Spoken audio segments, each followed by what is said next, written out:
temas de hoy, los temas de hoy que vamos a desarrollar hasta donde lleguemos, ¿ya? Son temas un poquito realmente frecuentes, ¿ya? Son temas bien frecuentes en lo que es la parte de infectología y que ustedes se van a topar con estos diagnósticos en el transcurso de su etapa de estudiantes, ya cuando sean médicos generales, cuando ya sean especialistas, etcétera, ¿no? Y mucho más, pues, ustedes que tienen que llevar una base para su internado y al CERUNS, ¿no? Entonces, sí son etiologías frecuentes, la brucelosis, la fiebre tifoidea y lo que son las mordeduras por arañas y serpientes, ¿no? Entonces, sí van a ver y pues si vamos a poner un ejemplo, si están alejados haciendo sus seruns, que ustedes saben, pues la mayor parte es población rural y selva, ¿no? Es frecuente encontrar mordeduras por arañas, es frecuente encontrar mordeduras por serpientes, ¿no? Más arañas que serpientes, ¿no? La fiebre tifoidea, ¿no? Es frecuente también, la brucelosis también es un diagnóstico diferencial que tienen que tener en su cabeza por la no pasteurización de la leche que sucede en estas zonas, ¿no? Donde la población, chicos, si alguna vez han viajado a la zona rural, pues toma la leche directo de la vaca, ¿no? No la hierven, no la pasteurizan, no pasa por ese proceso y también toman leche de otros animalitos, ¿no? En ese contexto, ¿no? Entonces, en ese punto, estas etiologías tienen que estar en su mente como un diagnóstico diferencial, la brucela, ¿no? La brucela, que es el tema por el cual vamos a empezar, ¿no? Entonces, y los demás temas sí tienen que tenerlos claros. Por eso, bueno, a ustedes les han dado unas diapositivas que las tienen en su aula, ¿no? Pero nosotros le hemos amoldado a nuestra realidad, ¿ya? Porque las diapositivas que han tenido, pues se amoldan a otro tipo de realidad. Y cuando nosotros o ustedes van a trabajar, como les digo, ya sean serumistas o de repente, pues hasta que haga la residencia, son médicos generales en un centro de salud, en una posta, este, nos vamos a tener que guiar nosotros por normas técnicas. ¿Ya, chicos? Normas técnicas. Es decir, tengo norma técnica de VIH, tengo norma técnica de TB, tengo norma técnica de Bruselas, etcétera, etcétera. Entonces, esos van a ser nuestros parámetros, porque eso va a ser nuestro staff de tratamiento y también nuestro staff de que si cualquier cosa pasa, acá está mi norma técnica peruana, ¿no? Entonces, en ese contexto, hemos amoldado algunas cosas a lo que realmente manda la norma técnica en algunos temas, como es la brucelosis. En fiebre tifoidea hemos amoldado a lo que es alguna revisión que tengamos ahí y también lo hemos amoldado a lo que dice su Harrison en ese contexto y lo que es mordeduras por arañas lo hemos amoldado a una investigación que se hizo en Cayetano en el 2017, perdón, con el doctor Ciro Maguiña a la cabeza en esa cuestión, ¿no? Todo lo que nos habla una realidad de lo que es las mordeduras por arañas en el Perú, ¿no? Y nos dice y nos da una epidemiología muy, muy, muy buena y un tratamiento, pues, que debe llevarse en estas circunstancias, ¿no? Por eso, basándonos en nuestra población. Listo, chicos, entonces empezamos y bueno, vamos a hacer algunas cosas puntuales ya en ese punto. Esta es la norma técnica de diagnóstico, la última fue del 2005, no hay una actualizada en este contexto, la norma técnica de diagnóstico y tratamiento de brucelosis humana, ¿correcto? La literatura ha sido sacada de esta norma técnica y adecuado a ello, ¿ya? Para partir, la brucelosis es una zoonosis conocida también como fiebre malta, enfermedad de Van o fiebre del Mediterráneo, ¿correcto? ¿Y por qué? Por la localización que toma, es decir, la brucelosis no solamente hay en el Perú, es una enfermedad mundial, ¿correcto? Pero ustedes siempre saben que hay ciertas enfermedades que son muy frecuentes en ciertas poblaciones o en ciertas latitudes, ¿no? Y por eso que a la brucelosis se le conoce como fiebre malta o fiebre del Mediterráneo, por su frecuencia en las zonas alrededor del mar Mediterráneo, ¿ya? Como lo vamos a ver en la epidemiología posterior. Listo, entonces eso es de ahí. Entonces la brucelosis en el hombre, como ya dijimos, está asociada al consumo de leche y derivados, todos los derivados de la leche, ¿no? De los lácteos, ¿no? Fundamentalmente de origen caprino, es decir, de las cabras, ¿ya? Y que no son pasteurizados. En este contexto, pues, como les decía al inicio, en poblaciones rurales, desgraciadamente, pues, los que conocen, los de repente que han tenido una experiencia, la leche te la daban de frente de la vaca, como les decía, y a veces también se utilizaba otros animalitos para tener origen de leche, alimentar a sus niños o alimentar a la población, ¿no? Y ello era pues las cabras, también era una fuente de leche. Entonces está asociada este consumo de leche, ¿no? Y todos los derivados, queso y todos los derivados de esta leche, ¿correcto? Entonces, nosotros tenemos varias variedades de Brucela,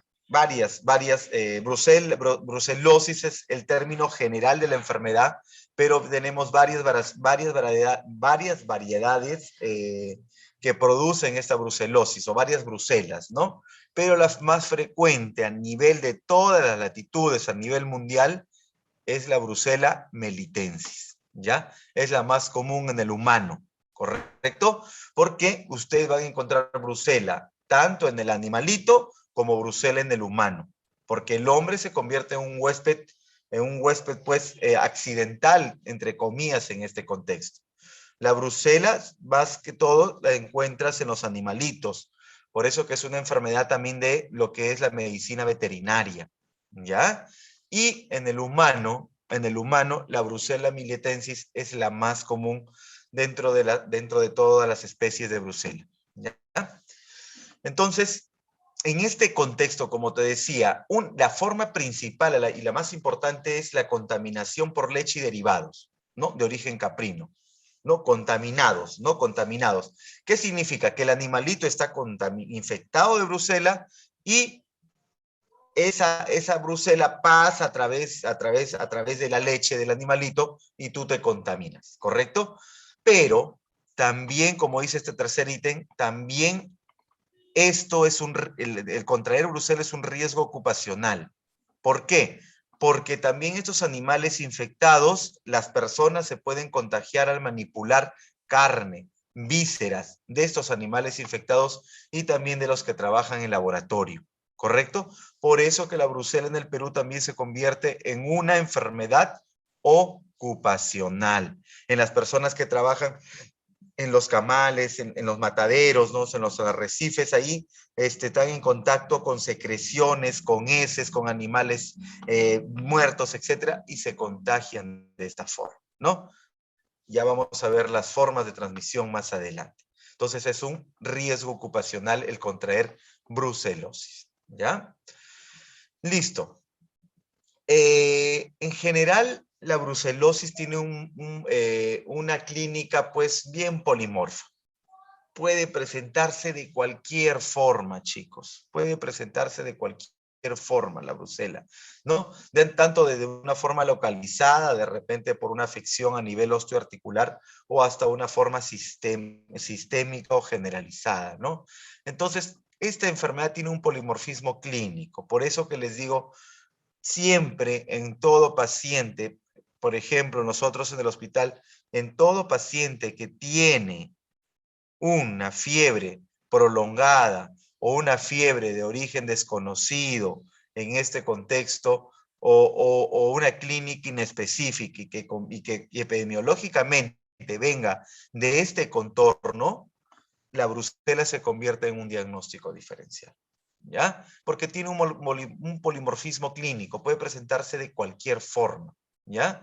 Su curso es ondulante, es decir, hay periodos sintomáticos, asintomáticos, y su tendencia es presentar recaídas y evolucionar a la cronicidad.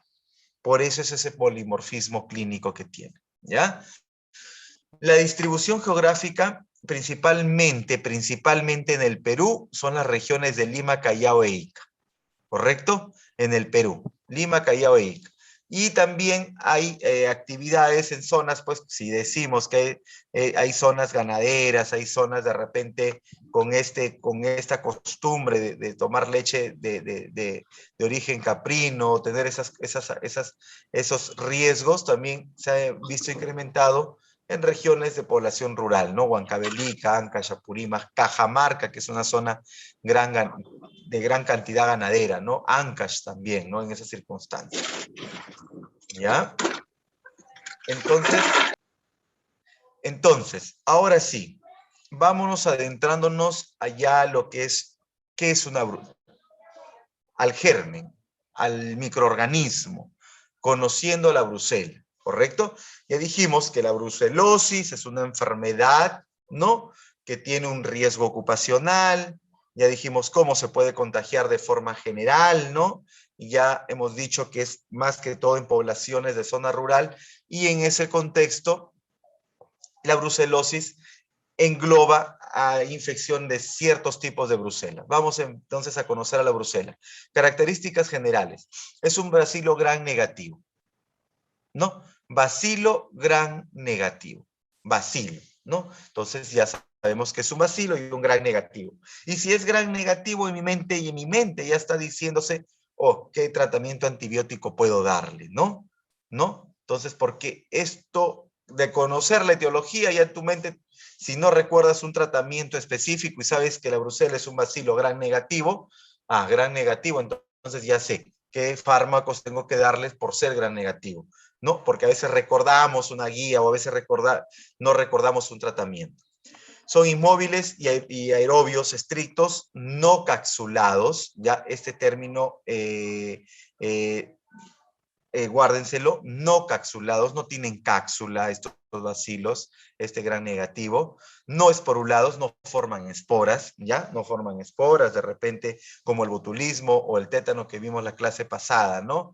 No forman esporas, no capsulado, y este es el otro término, intracelulares facultativos. Es decir, ¿qué le genera a la brucela de que esta brucela se convierta en una enfermedad crónica, así como la TB, así como de repente infecciones, otras micobacterias o otras infecciones que tienden a la cronicidad? ¿Qué le genera eso? El que es un microorganismo intracelular. Es decir, este bandido ingresa y se mete dentro de la célula y ahí es donde se reproduce y va engañando a nuestro sistema. Se reproduce y luego se esparce y ya se mete en órganos donde ya se tiende a la cronicidad. Esta característica es lo que le confiere la virulencia y la cronicidad a la brucela, porque es intracelular facultativo. ¿Ya? Listo.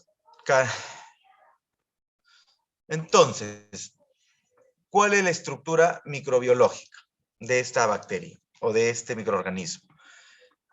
Si dijimos, recuerdas que te dije que es un microorganismo no capsulado, por lo tanto, entonces va a tener dos capas. Dos capas. No tiene cápsula, pero tiene dos membranas, ¿ya? Dos membranas. No tiene cápsula, pero tiene dos membranas, ¿ya? La membrana externa, ¿ya? La membrana externa, de ahí viene el espacio periplásmico y luego la membrana interna. Y luego la membrana interna. Acá estamos, ¿no?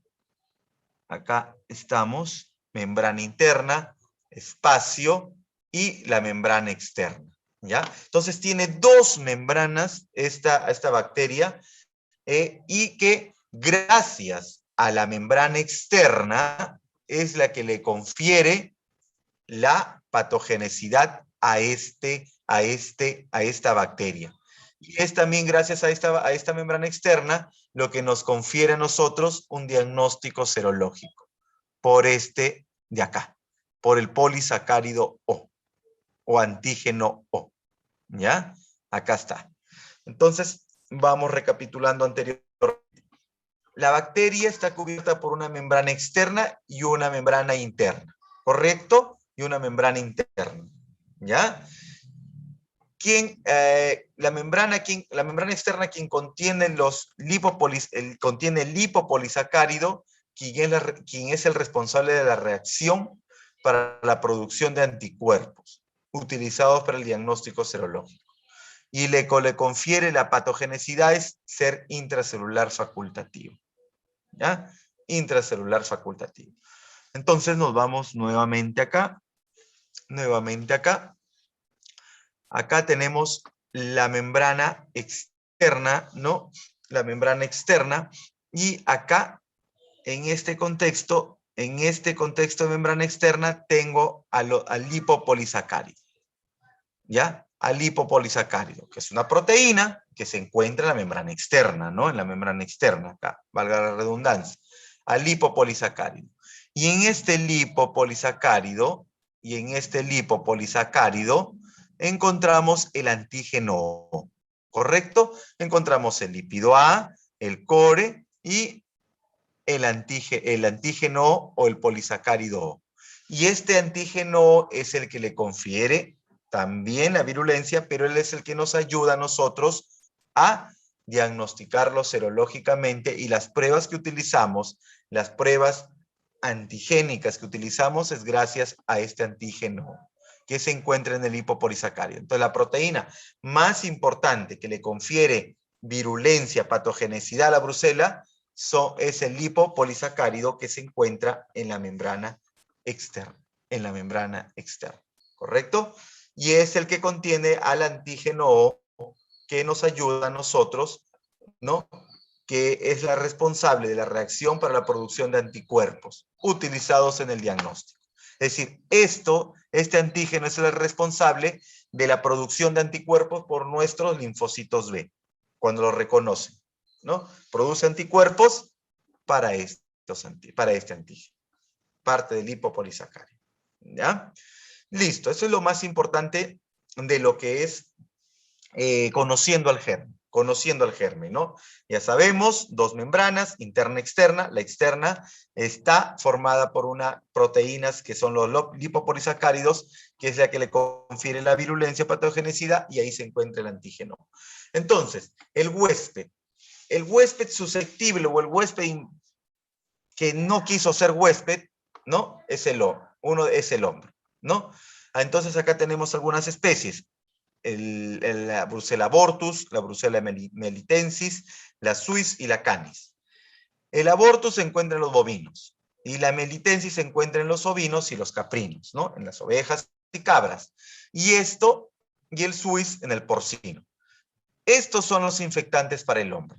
Miren, acá está la flechita, sigo yo, ¿no? El abortus, el melitensis, el suis son los más frecuentes que pueden encontrarse en el ser humano. Pero, ¿quién es el más frecuente de todos ellos? Hemos dicho, el melitensis, ¿correcto? Que se encuentra en los ovinos y caprinos. Entonces, haciendo armando nuestros rompecabezas en este contexto. Tengo Brucella melitensis, que te he dicho que es la más frecuente. Y acá dice, tiene la mayor virulencia y muestra predisposición al desarrollo de recaídas y cronicidad. Entonces, de las tres que hemos mencionado acá, que son las que infectan al hombre, la melitensis es la de mayor virulencia y con tendencia a la cronicidad. El suis, que ya hemos dicho, que también viene el porcino, el intermediario, y se aísla en el hombre, que también puede infectarlo, produce con frecuencia formas localizadas crónicas con necrosis y supuración. ¿Correcto? Formas localizadas, es decir, se afecta un solo órgano localizado. Y el abortus se caracteriza por su menor invasividad, ¿ya? Y responsable de frecuentes formas asintomáticas y de fácil control.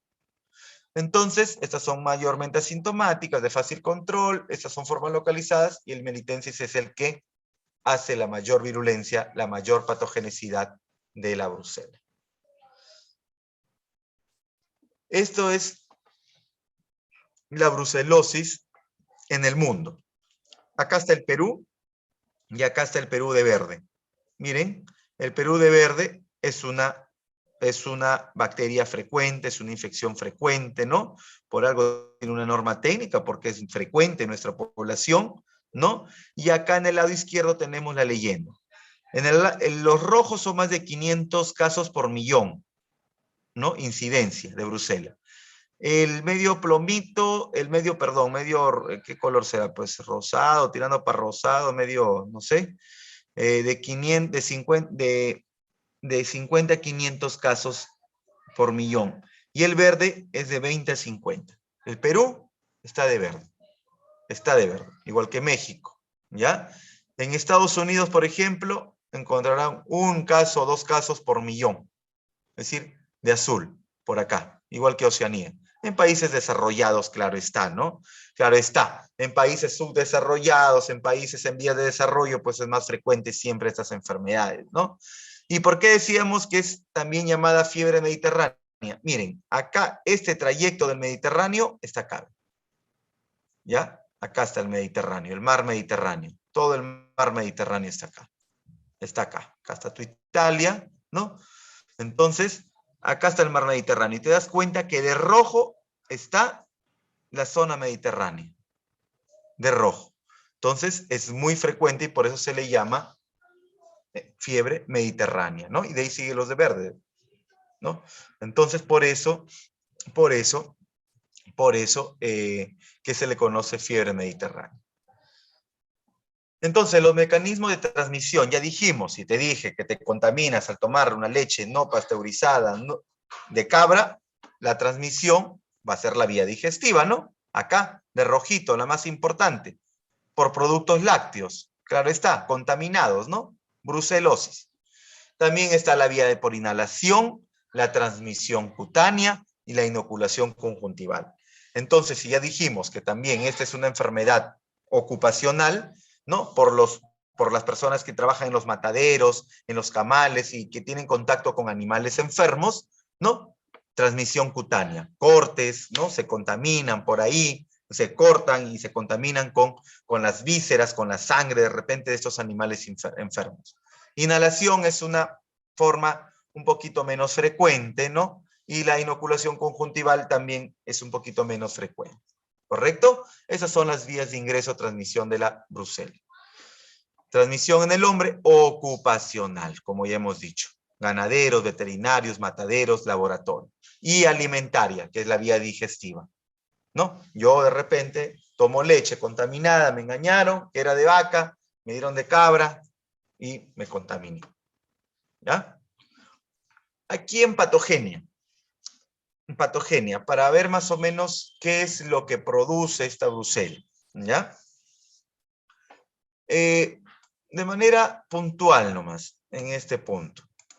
Los fagocitos tienen la capacidad, tú sabes, ¿no? Tú sabes que si yo tengo un germen, un microorganismo que ingresa a cualquier cuerpo bueno, valga la redundancia, ingresa a un organismo, tú tienes tus células, tus vías de defensa, tus células de defensa en este punto, ¿no? Tienes tu sistema de defensa. Y dentro de ellos, pues, se encuentran, ¿no? Los fagocitos tienen la capacidad de destruir a la Brucella abortus, pero no a la Brucella melitensis, ¿ya? La Brucella abortus es más controlable, por eso que te dijimos en el cuadrito anterior que da menos casos, ¿no? Da menos casos por esta razón. Pero no controla la Brucella melitensis, debido a la presencia del 5-guanosin monofosfato y la adenina que inhiben la función del fagolisoma. Debido a esta proteína que se encuentra en la Brucella melitensis, ¿no? En la Brucella melitensis, es lo que le confiere la resistencia a ser fagocitada, ¿ya? A ser fagocitada. Gracias a la proteína 5-guanosin monofosfato y a la adenina, que inhiben la fusión del fagolisoma, la degranulación de los polimorfos nucleares y la activación del sistema mieloperoxidasa, ¿ya? También, aparte de los, de los macrófagos que llegan, de los neutrófilos, estos que se comen a la brucela, aparte también pues hay una reacción o un sistema de defensa, ¿no? Que es un sistema de defensa adquirido que se da por los linfocitos T y B y las células natural killer como respuesta ahí. Pero vamos a ver esto mejor. ¿Ya? Patogenia. Entonces, esta es la brucela. Acá está tu amiga brucela, ingresa por vía digestiva, por el torrente, por donde quieras, ¿no? Y, como dijimos, si es una brucela abortus, va a ser fagocitada por los neutrófilos y los macrófagos, que son el sistema monocito-macrófago, ¿no? Que son los monocitos. Monocito-macrófago, macrófago. Entonces, muchas veces son fagocitadas, ¿no? Y eliminadas. Pero gracias, que dijimos, a la 5-guanosin, ¿no? 5-guanosin, a la proteína 5-guanosin monofosfato, es que esta brucela de acá, se quede en el interior de los macrófagos. Ahí está tu brucela, o sea, un bastoncito por ahí, y se quede en el interior de los macrófagos. Y resista a la fagocitosis. ¿Correcto? Ese es el, para que entiendas, esa es la patogenia que le confiere la brucela melitensis. Acá vamos a ponerle brucela melitensis, que es la más frecuente, ¿no? Entonces, esta brucela melitensis, viene el monocito macrófago, ¿no? Se adhiere, ingresa, y dice, ya te comí, pero no. Gracias a las 5-guanosin monofosfato, le confiere resistencia y se queda ahí. Y entonces ese monocito macrófago, ¿qué hace? Pues chicos, ¿no? Ya, a ver, ya acá tengo el microorganismo, voy y lo presento en mis ganglios linfáticos. ¿Correcto? En mis ganglios linfáticos. Ahí están mis linfocitos T. ¿Correcto? T y B, ¿no? T y B. Así es el sistema inmune. Yo cojo, ¿va? Lo cogí, ya lo tengo acá, como quien decir, atrapado, y lo voy y lo presento a mis ganglios linfáticos, así mis linfocitos T y B. Mis linfocitos T, algunos los van a matar, los citotóxicos, ¿no? Otros helper van a ayudar y van a decir, oye, mira, ¿sabes qué? Acá hay un germen. ¿Sabes qué? Mejor yo le aviso al linfocito B, ¿no? Activo el linfocito T y le aviso al linfocito B. Por eso son helper, ¿no? Y luego de los ganglios linfáticos, ya el torrente sanguíneo los lleva a los órganos. Y es ahí donde se queda tu brucela. Y por eso se dice que tiende a la cronicidad la brucela melitensis. Se mete al hígado, se mete al vaso, se mete a los huesos, principalmente. ¿Gracias a quién? Al sistema monocito macrófago. Y en algunos órganos forman granulomas. Por eso que la brucela también es considerada una enfermedad granulomatosa, chicos. Ya, no lo olviden ese término. Cuando roten lo van a escuchar, enfermedad granulomatosa. Igual que la TB, igual que el histoplasma, igual que algunas necrosis profundas. Granulomatosa. ¿Por qué son importantes estas enfermedades granulomatosas? Porque forman, valga la redundancia, granulomas en los órganos y dan una característica microbiológica, ¿ya? Granulomatosa. Entonces, no lo olviden. Forma granulomas en algunos, ¿no? Y da una enfermedad granulomatosa también, la brucela. ¿Correcto? Facilito entonces, ¿no? Acá está más explicadito de la manera más sencilla. No quiero hacerlo muchas bolas porque la memoria es muy frágil. De la manera más sencilla nomás. ¿Ya? Listo. Borramos esto.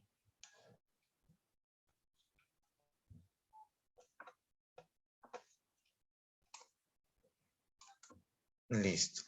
Entonces, esto es lo que encontramos en sus diapositivas, lo que encontré, ¿no? Ingesta, contacto, inoculación, inhalación, ¿no? Un segundo. contacto, inoculación, inhalación, lo que hemos dicho, ¿no? La vía digestiva es lo más frecuente, ¿no? Entonces la brucela que dijimos, penetra en los fagocitos, ¿no? Gracias a su factor, a su proteína, a la guanosin monofosfato, le confiere la resistencia y no es fagocitada, ¿no? Y ahí penetra en los fagocitos y ahí se queda la bandida y encima se reproduce. Bandida la brucela. Llega a los nódulos linfáticos, ¿no? Porque el sistema monocito macrófago tiene que presentarlo a ellos, ¿no? Y ahí es donde comienza a replicarse. En algunos lados se elimina completamente, muchas veces, pero en otras veces se disemina por vía hematógena hacia los demás órganos, ¿no? Que son el hígado, el vaso, médula ósea, ganglios, etc. Y acá tiene dos caminos. O te da una enfermedad crónica, que es mayor de 1 año, o te da una enfermedad aguda, ¿no? Te comienza a dar una enfermedad aguda, porque es una infección, se ha metido a varios órganos tuyos, te comienza a dar una enfermedad aguda, y si tú no la descubres, pasa por ahí desapercibida o no es tan clínicamente visible, se convierte en una enfermedad crónica, ¿correcto? Acá tengo las tres cosas, o da enfermedad aguda, subaguda o crónica, chicos, ¿correcto? Esa es la fisiopatogenia de la brucelosis. Entonces, luego de esto, ¿no? Luego porque tú dijimos, doctor, pero acá llegaron, los macrófagos, lo presentaron, claro eso. Entonces, tu organismo, ¿qué va a hacer?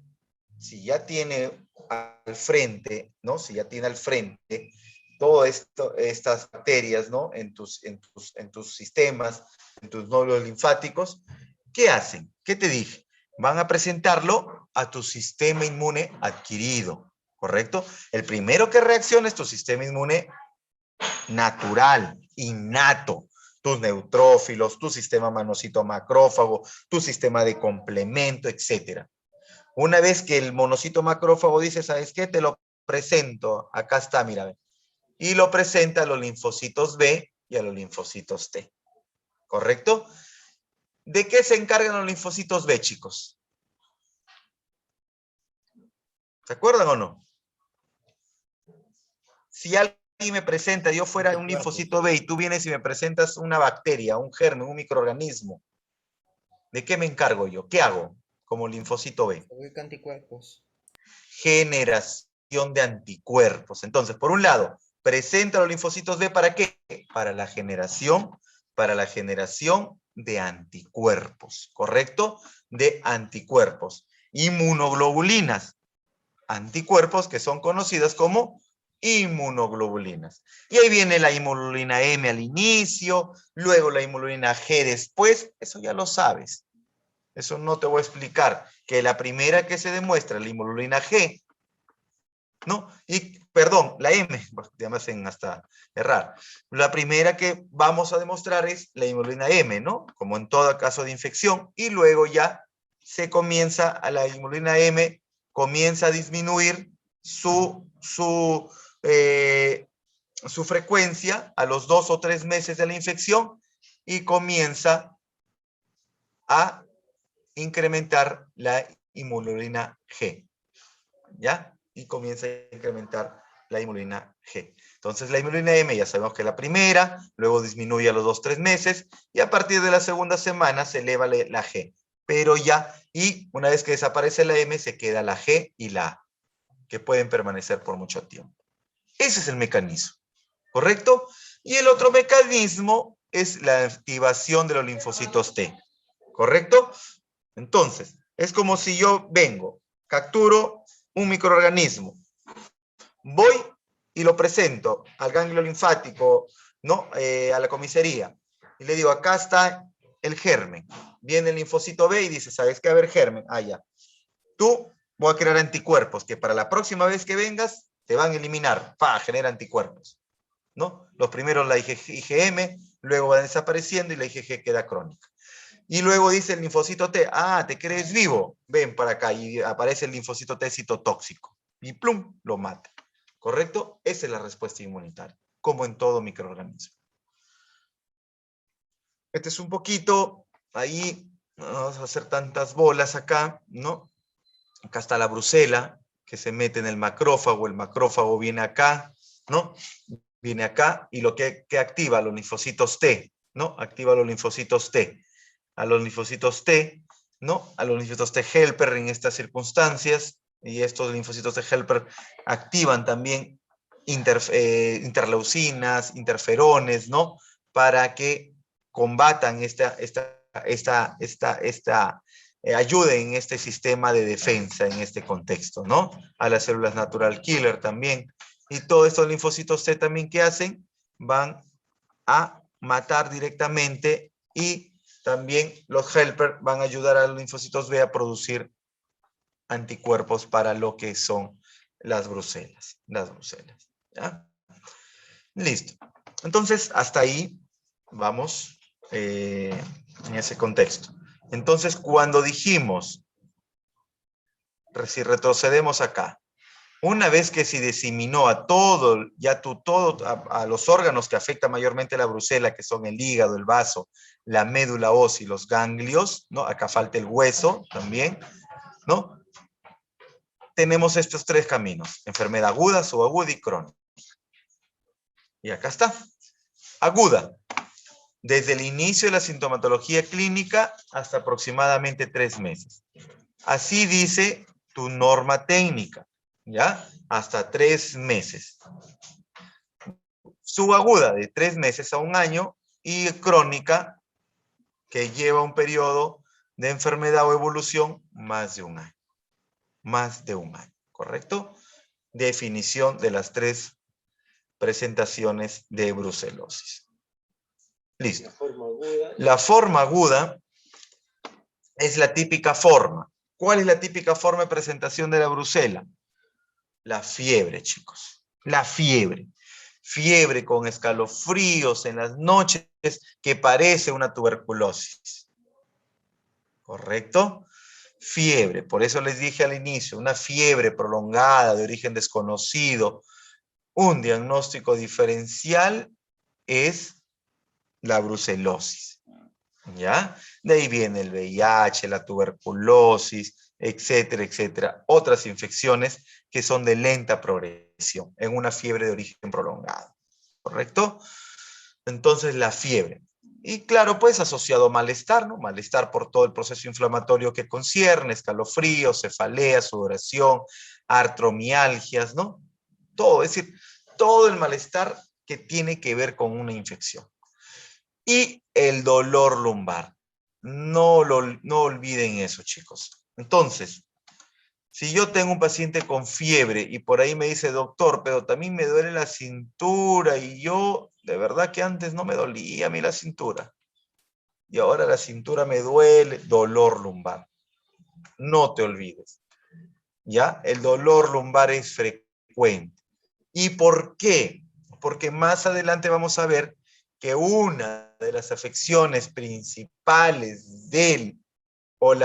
el sistema, el órgano sistema más afectado de la brucela es el osteoarticular, chicos. El osteoarticular. El osteoarticular. Ahí es donde le gusta meterse a tu amiga brucela. Osteoarticular. ¿Ya? Es uno de los órganos o sistemas más afectados, por no decir el más frecuente de afectación, el osteoarticular. Y por eso que el dolor lumbar es un síntoma frecuente al inicio de la enfermedad aguda. Y vamos a ver por qué. Porque ya en la forma subaguda o crónica ya te dio la enfermedad. Y ahorita vamos a saber cuál es, ¿no? Hay también anorexia, pérdida de peso, hiporexia, todo lo que quieras, ¿no? De parte del malestar. Y adenopatías, porque ya te dijimos, se va a los nódulos linfáticos y ahí comienza a luchar, porque ahí se fue tu monocito macrófago a presentar a tu brucela. Y por eso crecen los ganglios, ¿no? Como parte reactiva inflamatoria. El hígado también es es un órgano del sistema retículo endotelial, igual que el vaso. Los tres crecen. Los tres crecen, pero solamente por reacción. Reacción, chicos, no lo olviden, ¿ya? Y dijimos, doctor, el dolor lumbar, no me voy a olvidar. Y todo el sistema reticuloendotelial crece. Adenopatías, hepatomegalia, esplenomegalia, brucelosis, diagnóstico diferencial de esplenomegalia o hepatomegalia, para que sepas, ¿no? Y todo el malestar. Me dijo que el osteoarticular. Te dije que el osteoarticular es por no ser el órgano más afectado o sistema. Y queda en el sistema osteoarticular una de las características más frecuentes. La espondilodicitis. ¿Ya? La espondilodicitis es una de las afectaciones más frecuentes. ¿Y la espondilodicitis qué es? Es una infección ¿de quién? ¿De quién es la infección, la espondilodicitis? ¿De quién? ¿De las vértebras? De él. Disco intervertebral, acá. Acá se mete tu bacteria, acá en el disco intervertebral, entre las vértebras, preferentemente, ¿qué zona? Lumbar. Lumbar, ¿ya? Lumbar, lumbar, lumbar. Entonces ahí se mete y acá infecta el disco, acá, entre vértebra y vértebra. ¿Y qué hace? Como es una infección, es una bacteria, va comiendo al hueso. Lo come al hueso, chicos. Se lo come, se lo come, se lo come.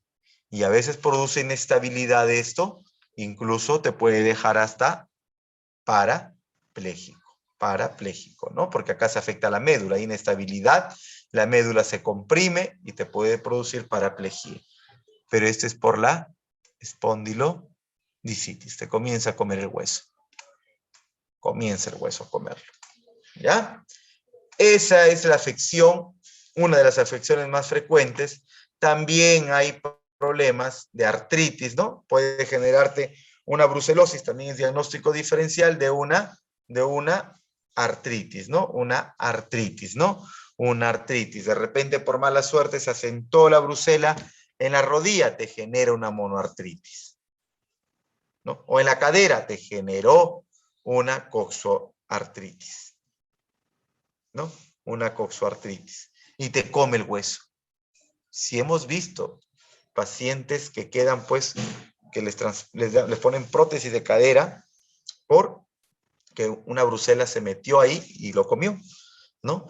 Te genera una artritis a ese nivel, ¿ya? Una espondilitis, una espondilodicitis es esto de acá, que es una etiología frecuente en ese contexto, ¿ya? Listo, en el subagudo ya dijimos el tiempo, ¿no? La fiebre se hace de origen desconocido porque ella lleva tiempo y la afección del osteoarticular se vuelve ya más notable, ¿no?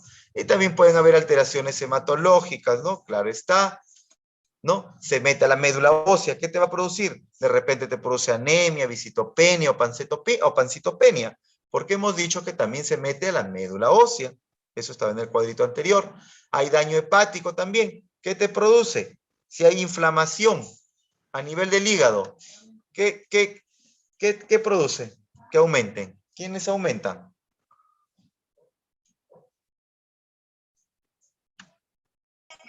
Transaminasa. No, Bilirrubinas. no aumentan las transaminasas. Te da un patrón de colestasis intrahepática. Es una infección que se mete al hígado y te da una colestasis intrahepática. Lo que te puede producir es aumento de fosfatasa alcalina, GGTP y bilirrubinas también en cierto grado, ¿ya? Toda infección que se mete al hígado te da una colestasis intrahepática, ¿ya? Salvo todos los virus hepatotropos que te dan transaminitis. ¿Ya, chicos? Listo. También puede afectar al sistema nervioso central, que te produce, ¿qué? Meningitis, meningoencefalitis, y otro órgano que se afecta es el epidídimo. La orcoepididimitis, dolor en un testículo con inflamación. Tiene que tener diagnóstico diferencial a la brucela. Eso es lo más frecuente que te produce, ¿ya? Esta es la imagen de una espondilodicitis. Acá está, ¿ve? Esta es la espondilodicitis. encima con un acceso paravertebral del psoas, es acceso del psoas. Y acá está, ve, este de blanquito tendría que ser así, ve, como está acá. Acá tendría que ser así. Y acá se asienta la Brucela, acá, entre disco y disco, acá en este espacio. Se asentó y comenzó a comer, ve. Está comiendo la vértebra acá. Esto es pus, esto que se nota más blanco acá es pus, es bacterias. Ya está comiéndose a las dos vértebras contiguas. Espondilodicitis lumbar, más frecuente. Esta es Y la forma crónica es más frecuente en los mayores de 40 años, es infrecuente casi en niños, ¿no? Y la clínica es similar al síndrome de fatiga crónica, ¿no? El síndrome de fatiga crónica, el paciente que baja de peso, con astenia, depresión, etcétera, etcétera, etcétera.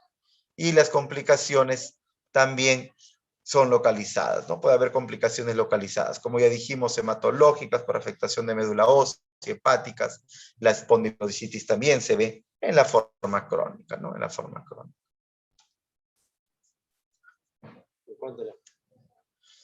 Entonces, esa es aguda, subaguda, crónica. Y tenemos que definir las recidivas en este contexto, porque hay enfermedad recidivante, ¿ya? Es decir, las recidivas, su frecuencia es menos del 10%, alrededor del 5%, se produce generalmente en los 6 primeros meses de la infección inicial, ¿ya? Pero pueden aparecer después de los 12, 18 meses después del tratamiento. Factores relacionados, tratamiento poco efectivo, hemocultivos persistentemente positivos, el sexo masculino, ¿ya? Y también es frecuente encontrar recidivas en las personas que siguen exponiéndose al germen, El diagnóstico es bacteriológico, consiste en aislar e identificar al agente etiológico, ¿ya? Diagnóstico, tienes que identificar, aislar al agente etiológico, nada más. Si te digo que consiste en aislar e identificar al agente etiológico, ¿no? Significa que vas a hacer aislamientos, ¿no? ¿A nivel de quién? De sangre, médula ósea, líquido cefalorraquídeo, biopsia de nódulos linfáticos. Es decir, hemocultivos, ¿no? Mielocultivo, una punción lumbar y cultivo de líquido cefalorraquídeo y una biopsia de nódulos linfáticos para cultivo. Cultivo, se acabó. Ese es el diagnóstico. Si tú sospechas de Brucela, tienes que hacerle hemocultivos. Y más, como quien decir, más sensible es el mielocultivo. ¿Ya? Listo.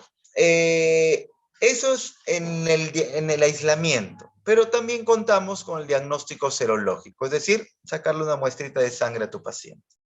Y acá determinamos antígenos o anticuerpos. Y si te dije que el lipopolisacárido contenía el antígeno O, que era el responsable para darme la serología, acá está. Es el lipopolisacárido S. Ya, el lipopolisacárido S. ¿Correcto? Y acá tenemos dos cosas, chicos. Y esto también te dice la guía. Tú tienes pruebas de tamizaje y pruebas confirmatorias. Es decir, lo que ustedes pensaban que de repente una prueba de rosa de Bengala te daba el diagnóstico de Brucela, falso. Falso, recontra falso. ¿Ya? Las pruebas de tamizaje, es decir, si yo sospecho clínicamente, ¿no? Cualquiera de ustedes sospecha de mi persona que yo tenga Brucela, ¿qué es lo que me va a hacer? A mandar primero a hacer estas dos pruebas. Las aglutinaciones en placa, ¿no? Las que pides, esas pruebas que pides para aglutinaciones, para fiebre tifoidea y Brucela, esa misma. Aglutinación en placa. Y tu prueba de rosa de Bengala. Eso es lo mínimo que tienes que dejar. ¿Correcto? Tu prueba de rosa de Bengala. ¿Ya? Esas dos pruebas tienes que dejar. Esas son pruebas de tamizaje. Para hacer, a ver si tienes o no infección y luego hacerte una prueba confirmatoria. La prueba de aglutinación en placa detecta anticuerpos de tipo IgG e IgM. ¿Ya? Principalmente IgM. Y es una prueba que reacciona rápidamente al inicio de una infección, pero que da muchas reacciones cruzadas. ¿Correcto? Muchas reacciones cruzadas. Por eso que no utilizamos mucho la prueba de aglutinación en placa. ¿Por qué? Porque tiene muchas pruebas, mucha reacción cruzada esta prueba. ¿Correcto? Y por eso que en nuestro tamizaje estándar se convierte la rosa de Bengala. Prueba rápida y cualitativa detecta específicamente anticuerpos de tipo IG1 contra Brucela. IG1. ¿Ya? IG1. Y permite descartar las reacciones cruzadas o falsos positivos que estaban acá. Por eso, rosa de Bengala lo hace cualquier laboratorio acá en Lambayeque y te van a decir positivo o negativo. Positivo o negativo. Positivo o negativo. Rosa de Bengala. ¿Ya? Positivo o negativo. Y las aglutinaciones te dice que cuando son mayores 1/200 hay sospecha. ¿Ya? Ya la sospecha es bien alta. Es un positivo fuerte. Encontrar aglutinaciones 1/200 es un positivo fuerte. Y encontrar aglutinaciones 1/25 a más es un positivo débil. Pero 1/200 para arriba es un positivo fuerte. Pero puede ser una reacción cruzada. ¿Ya? Eso es lo malo. Y las pruebas confirmatorias, ¿quiénes son? La prueba de aglutinación en tubo y el 2-mercaptoetanol. Son pruebas cuantitativas que permiten el seguimiento, tanto en el estado infeccioso como durante el tratamiento. ¿Correcto? Son pruebas cuantitativas que me permiten confirmar y a la vez hacer seguimiento de cómo va el tratamiento, cómo va el paciente. ¿No? Acá tenemos las aglutinaciones en tubo y el 2-mercaptoetanol, que es una prueba selectiva, detecta la presencia de anticuerpos IgG. Se utiliza para el seguimiento de los pacientes en tratamiento, el 2-mercaptoetanol, para ver cómo va mi paciente. Es útil para detectar infecciones crónicas. ¿Ya? Infecciones crónicas. ¿Correcto? Son pruebas confirmatorias y también me sirven para ver si es una enfermedad crónica y ver también respuesta al tratamiento. Principalmente el que se utiliza es este, chicos. El 2-mercaptoetanol. ¿Ya? El 2-mercaptoetanol. Este es el que utilizamos para confirmar, para ver si hay cronicidad y para ver respuesta al tratamiento. Entonces, criterios de confirmación de diagnóstico. ¿Cómo yo hago un diagnóstico? Primero, puedo aislar la brucela en cualquier medio, hemocultivo, mielocultivo, etcétera. ¿Se aisló? Listo, diagnóstico, ya no hago nada más. El incremento al cuádruple o mayor de títulos de aglutinación de la prueba de tubo de muestras obtenidas entre la fase aguda y convaleciente en un periodo de 2 semanas. Es decir, que en un periodo de rango de 2 semanas entre la primera y segunda prueba tengan que elevarse 4 veces los valores de las aglutinaciones en tubo. ¿Correcto?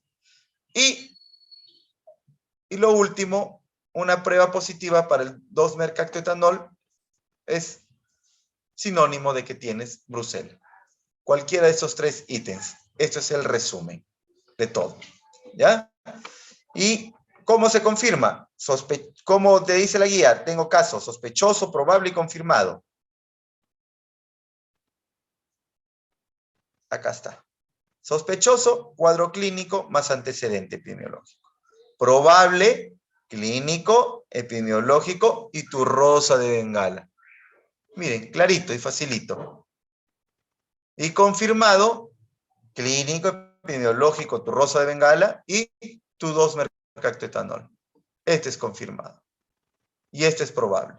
Tratamiento desde el probable, chicos. Si tú ya tienes una rosa de Bengala positiva, el tratamiento arranca desde ahí, aunque no tengas el 2-mercaptoetanol positivo. ¿Ya? Aunque todavía no salga, porque muchas veces el 2-mercaptoetanol demora un poco en salir. Demora un poco en salir. ¿Ya? Porque es más para ver crónico. ¿Ya? Listo. Facilito este cuadro, puntual. Ahora ya sabes cómo diagnosticar una brucelosis. Tratamiento. Estos 4 ítems. El objetivo del tratamiento es mejorar los síntomas, claro está, y prevenir las recaídas o complicaciones, como todo tratamiento. La duración mínima es 6 semanas. Tú nunca debes dejar tratamiento menos de 6 semanas. Menos de 6 semanas. Aunque ya no tenga cuadro clínico. 6 semanas sí o sí, con cuadro o sin cuadro clínico. Los tratamientos se deben considerar tetra más rifa, doxi más rifa o cotri más rifa. La rifa está en todas. Solo combina si es tetra, doxi o cotri. Nada más. ¿Ya? Y en los casos de brucelosis crónica o del sistema nervioso central o endocarditis, el tratamiento ya cambia e incluso se prolonga. Acá está. Esto es fácil. Tratamiento de adultos, doxi más rifa, por vía oral. ¿Ya? O tetra más rifa, por vía oral. Acá están las dosis. Lo que tienes que saber es esto. Preguntas también de internados, serums, residencia es esto a veces. Tratamiento de elección de brucelosis, doxi más rifa. ¿Correcto? Doxi más rifa. Me acuerdo porque así me hicieron una pregunta en el ENAM.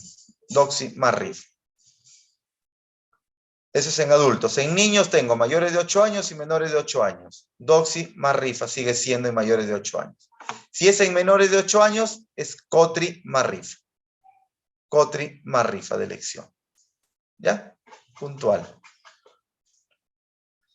En la endocarditis brucelósica y en la neurobrucelosis, el tratamiento cambia, ¿no? Como les dije. Acá se les da genta, por ejemplo, en la endocarditis. ¿Por qué genta? Porque la genta penetra bien a nivel de las endocarditis, a nivel del corazón, a nivel de las válvulas. Siempre rifa y doxi. Se agrega genta. Acá doxi, rifa y se agrega una aminoglucósido en la neurobrucelosis, ¿no? Porque su poder de penetración también es bueno. Y definir recaída y caso recidivante. Recaída dice que se puede presentar aún con el... Perdón.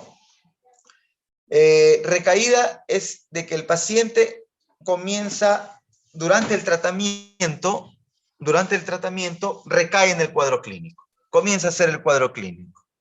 ¿Correcto? Entonces, ¿qué tienes que hacer? Debe tratarse con el mismo esquema y ya hacer de repente estudios de sensibilidad bacteriana, ¿no? Cultivo antibiograma, ¿no? De sensibilidad. Y recidivante significa que acabaste el tratamiento, pero dentro de los 2 años posteriores, nuevamente haces un cuadro de Bruselas. Esa es la diferencia. Puntual, ¿ya? Puntual. Listo. Fiebre tifoidea. Fiebre tifoidea. La brucela es larga, es un tema largo. La fiebre tifoidea es más chiquita. Al igual que mordedura por araña es un tema largo también. Son temas largos, ¿ya? Fiebre tifoidea, puntual. Primero, ¿alguna pregunta de Brucela, chicos? ¿O algo no les quedó claro?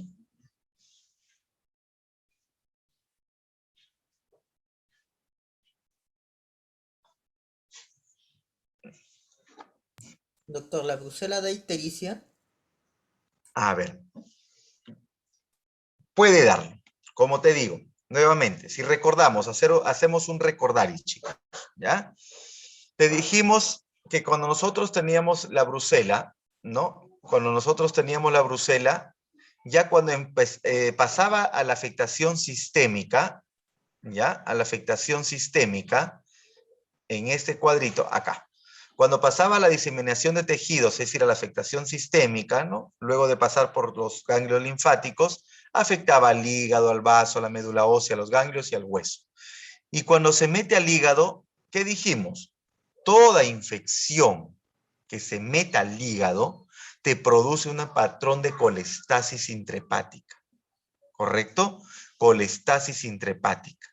Y la brucela es una de esas enfermedades, por eso se le llama enfermedad granulomatosa, que se inflama el hígado. y comienza a formar granulomas, ¿correcto? Y esos granulomas comprimen a los conductos biliares y por eso te dan la colestasis intrahepática. ¿Y qué significa colestasis intrahepática en un perfil hepático? Que tú tienes un patrón de fosfatasa alcalina elevada con GGTP elevado más bilirrubinas elevadas de diferente rango, ¿no? Y ahí sí te puede dar ictericia, ¿ya? Pero ese es el mecanismo fisiopatológico por qué te da ictericia, ¿ya? Listo. ¿Alguna otra pregunta, chicos?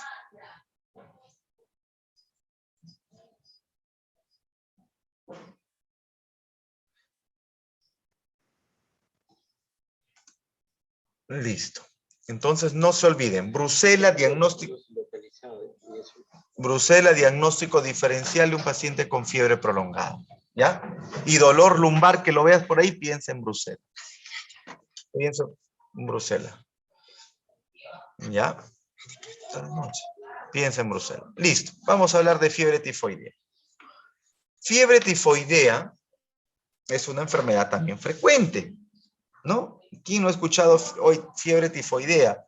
Y a todo el mundo que pasa por un piquito de fiebre le hacen sus aglutinaciones. ¿A quién no has visto que le dan aglutinaciones para fiebre tifoidea? ¿Correcto? Entonces, hay que diferenciar acá dos cositas, ¿ya? Una cosa es salmonelosis y otra cosa es fiebre tifoidea, ¿ya?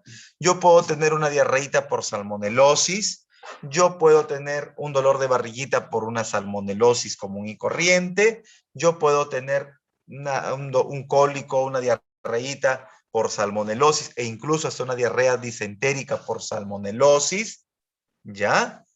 Y otra cosa es hablar de fiebre tifoidea. Entonces, cuando hablamos de fiebre tifoidea, significa que es parte de la salmonelosis, pero acá hay dos gérmenes que se encargan de producirte a ti la fiebre tifoidea. ¿Quiénes son? La Salmonella typhi y la Salmonella paratyphi. Principalmente, ¿quién? Tu amiga Salmonella typhi, ¿correcto? Por eso se llama, no, por eso no se llama fiebre tifoidea. Fiebre tifoidea viene porque en la antigüedad la fiebre tifoidea era una fiebre que era muy parecido al tifus, a la enfermedad del tifus, que ya casi no hay ahora, no hay. Entonces la fiebre era como el tifus, la afectación, entonces por eso le pusieron fiebre tifoidea, ¿ya? Entonces, por estos dos bandidos de la familia Salmonella son los que nos dan toda la clínica de fiebre tifoidea. Y es muy diferente a una salmonelosis, ¿correcto? Por eso tú tienes que quedarte claro que siempre tengas una diarreíta, un cólico, todo eso, y listo, ya lo observas, le pasó, listo, se acabó. Puede haber sido una salmonelosis. Pero tienes que estar claro que te da una fiebre tifoidea. ¿Por qué, chicos? Porque la fiebre tifoidea tiene un 10 a 15% de mortalidad cuando tú no te das cuenta, cuando tú no la ves y cuando tú no la tratas. ¿Ya? Por eso es el detalle. Y mucho más frecuente en niños. En niños hay que tener, o en edades adultas, precaución. ¿Ya? Entonces, la alta incidencia de fiebre tifoidea o entérica se correlaciona con los malos sistemas de salud y la falta de acceso al agua potable. Por eso mi dibujito acá de agüita potable, ¿no? Tenemos un sistema de salud deficiente, el mal acceso al agua potable, de repente en zonas alejadas, no hay agua potable, todo eso, ahí está tu amiga Salmonella, en este cañito, porque no es agua potable, porque lo trajeron de repente de una alcantarilla, jalaron de por acá, por allá, pero no es agua potable. ¿Ya? Y ahora, ¿por qué se llama? Tú dijiste, doctor, acá es fiebre entérica y usted me ha dicho fiebre tifoidea acá, vuelta. No. Ya te dije por qué la llamaban fiebre tifoidea. Ahora te digo por qué la llaman también fiebre entérica. Cualquiera de los dos nombres vale. Porque en el siglo XIX, ¿ya? Se definió, y ahí a través de estudios histopatológicos definieron que esta Salmonella typhi, ¿ya? Se asentaba en las placas de Peyer. Y las hipertrofiaba, ¿no? y había hipertrofiaba las placas de Peyer y los ganglios linfáticos mesentéricos. Por eso la llamaron fiebre entérica. Entérica. Fiebre entérica. ¿Ya? Ahí están los dos nombres, tifoidea y entérica. Los microorganismos causales, ya dijimos, Salmonella tifi, paratifi, y los serotipos A, B y C. Los serotipos A, B y C. Esos son los causantes de fiebre tifoidea. ¿Ya? De fiebre tifoidea. Y no tienen otros hospedadores conocidos aparte del ser humano. Aparte del ser humano. La transmisión es fecal-oral, ¿no? Se transmite pues en personas que eliminan la Salmonella tifi por las heces, pero no hay una adecuada higiene y comienzan a contaminar las verduras, las comidas, y viene el otro y se lo lleva a la boca y caballero, se contaminó, ¿no? Por eso que la fiebre tifoidea, pues la encontramos nosotros pues en las personas que a veces venden en los ambulantes, ¿no? En los ambulantes, ¿no?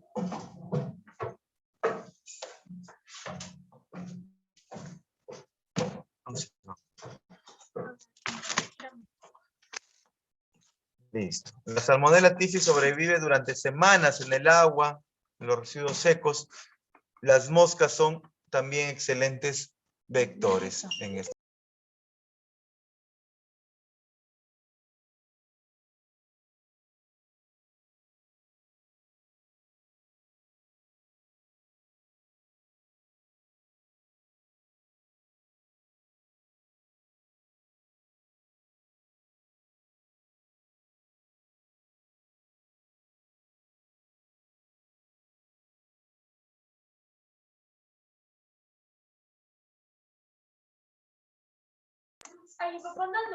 Los microorganismos causales todavía dijimos, ¿no? Seguimos.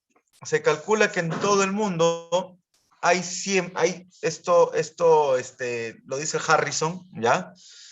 También algunos artículos se dice que hay unos más o menos entre 20 y 30 millones de casos de fiebre entérica en todo el mundo, con una incidencia de muerte de 200.000 a 600.000 muertes cada año, ¿ya? Cada año.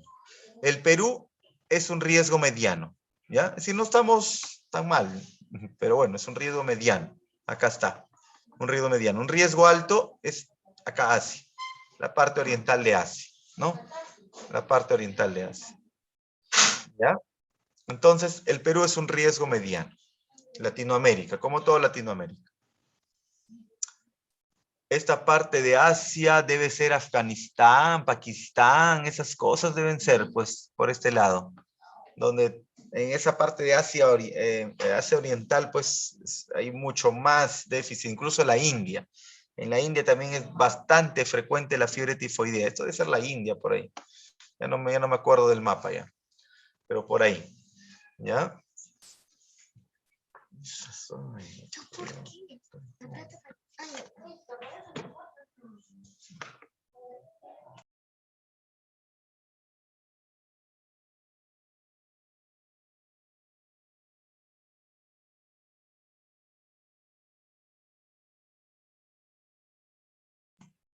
La patogenia.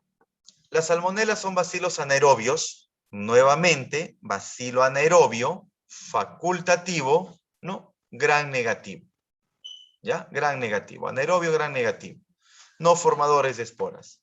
¿Ya? Y todas las salmonelas comienzan con la ingestión de los microorganismos. Todas las infecciones son por ingestión de los microorganismos mayormente. Es decir, boca por la boquita, ¿no? La dosis contagiosa varía de 200 unidades formadoras de colonia hasta 16 unidades formadoras de colonia. ¿Ya? Y esta dosis, la cantidad de esta dosis de inoculación es la que genera la magnitud de la enfermedad. ¿Ya? La cantidad de dosis de inoculación genera la magnitud de la enfermedad. A más dosis de inoculación, más enfermedad tengo. Y hay factores que nos ayudan a producir una fiebre tifoidea.